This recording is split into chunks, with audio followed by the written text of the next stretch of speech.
So this week, I am interviewing my co-host, Kellie Linzenowicz.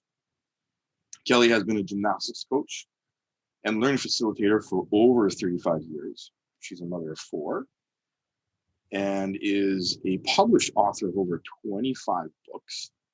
She is the creative producer and director for Wake and Wayne Productions and Legendary Living Arts. Welcome to the show. Good to have you here. I always love it when someone reads my biography or my bio, because I always feel like, oh, I'm so important. I did all that. I sound so great. Well, you are pretty amazing, so you know. Oh, thanks. So you were in gymnastics for a really, really long time, and a coach for over 35 years. What do you love about gymnastics? I love gymnastics because I think even as a small child, I thought of it like magic. Oh, yeah. Because you could learn how to move your body and go, for example, like one of our simple skills, like even a cartwheel or a round off, you run and then you manipulate your body to be able to do this skill. And that's kind of magical. Kind of like learning how to fly. And cool. It was always fun. Like when I was a small child, I think the story that my family tells is I had one of my mom's relatives was a physical education teacher, and he thought, oh, she's so tiny, she'd be great at gymnastics. And I think he tried to help me do something. I was about 5, and he dropped me on my head. Oh, great. Yeah. And so, but I still liked it, and my parents enrolled me in gymnastics, and then the rest is history. Yeah. So you're also a coach, like a gymnastics coach. You are not just any kind of gymnastics coach. You're like a master trainer of coaches because you've been at this for such a long time. Yeah, well, in the National Certification Coaching Program, the NCCP for Canada, they have we're called learning facilitators. Okay. So, but you can also be a master course conductor, coach developer. I think it is now. Right. They changed the names over the years because I've been doing that for such a long time too. And I think when I first went into coaching, it was to give back. I wasn't ready to quit gymnastics when I stopped being an elite athlete. Right.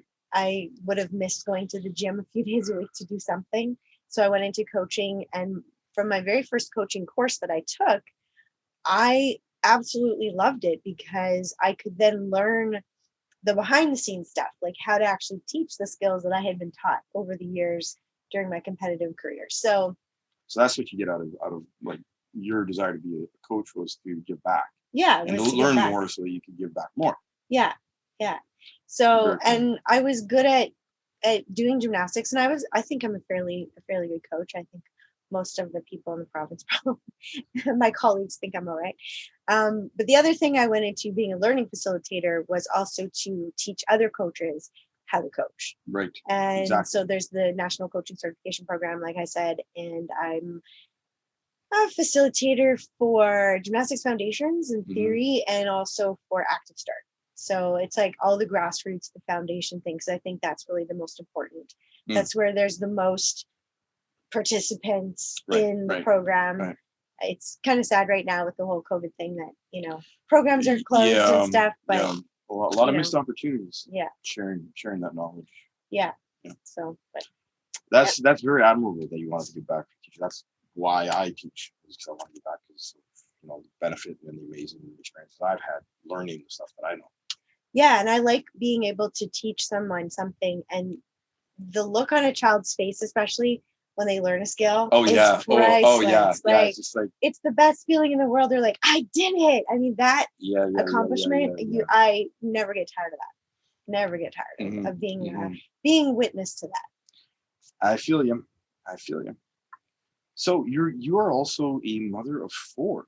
Yes, I have 4 children. That is quite an accomplishment. That is quite an amazing thing.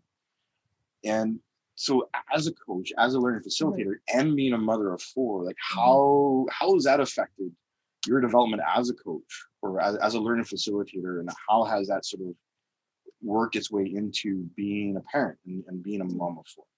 Well, that's a good question. Well, I always sort of thought of myself as a teacher, I guess, because I teach gymnastics. So you think of yourself as a teacher. And I think that they've both helped, coaching has helped me being a better parent, and being a parent has helped me be a better coach. Right. Because when you have your own children, I coached way before I had kids. So, but there's sort of something that sometimes you don't understand, an understanding that you might not have as a coach because you don't have children, like what it's like Yep. for other parents to see their kids doing this. Like you see one side.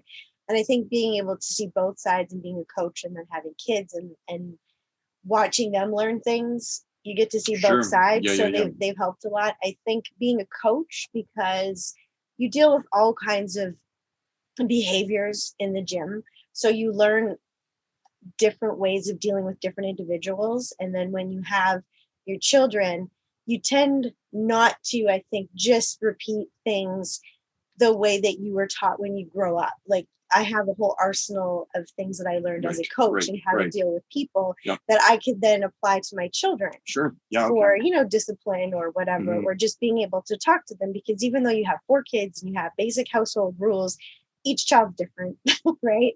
So you don't always deal with each person the same all the time. And I think those interchangeable things are what made me a better coach and a better parent.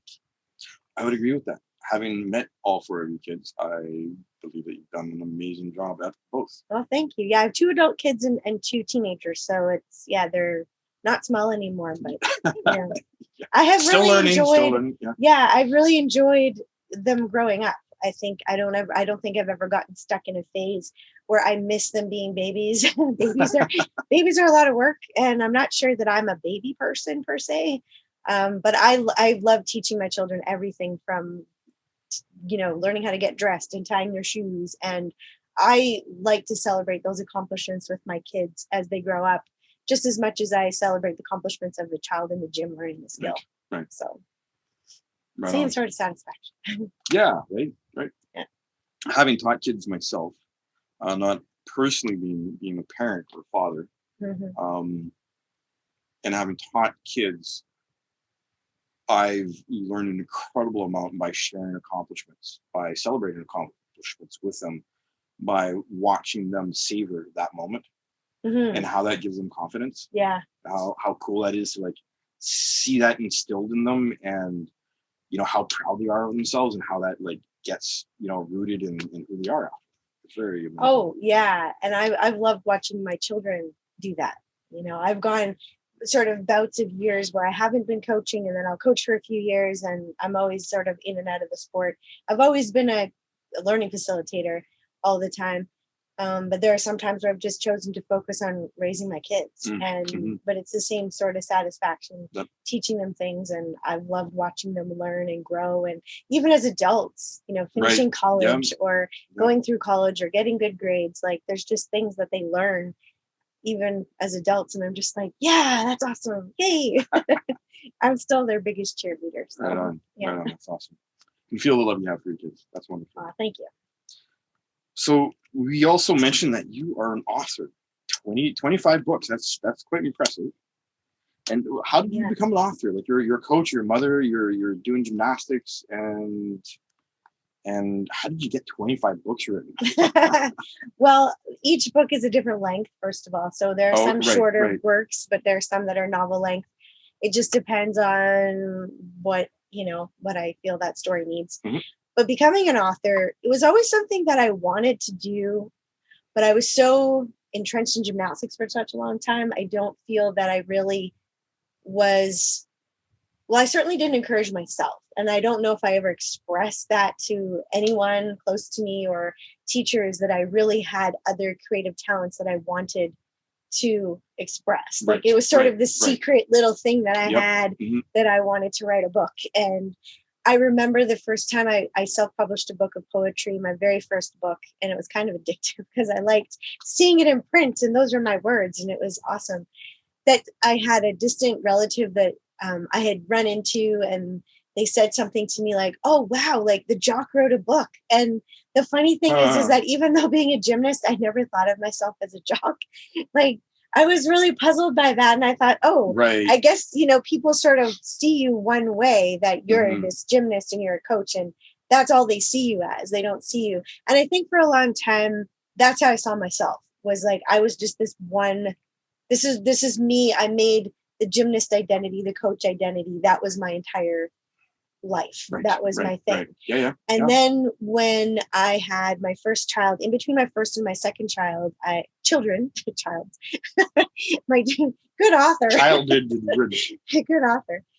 Between my first and second children, I was diagnosed with something called a molar pregnancy, which was where the genetic material that would form a baby created a tumor. And that was a wake-up call for me, because I went to myself, there are a lot of things that I want to do. Right. And I'm not certain that I'm completely happy in my life right now with everything I'm doing.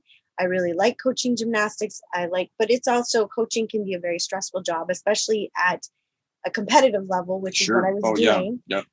And there's a lot of other aspects of dealing with people and parents that I don't feel I was particularly skilled at the time, or, knew how to do it. So there's a few things in my life that were very stressful. And when I was diagnosed with that, I took a long, hard look at things, and I thought, if I don't take it upon myself to write the book, nobody's going to write this book for me. And I think the worst part for me would have been getting to even my age now, or, say a little later, or you hear about people who get to the end of their life and go, gee, I wish I had done that. And I did not want to be that person.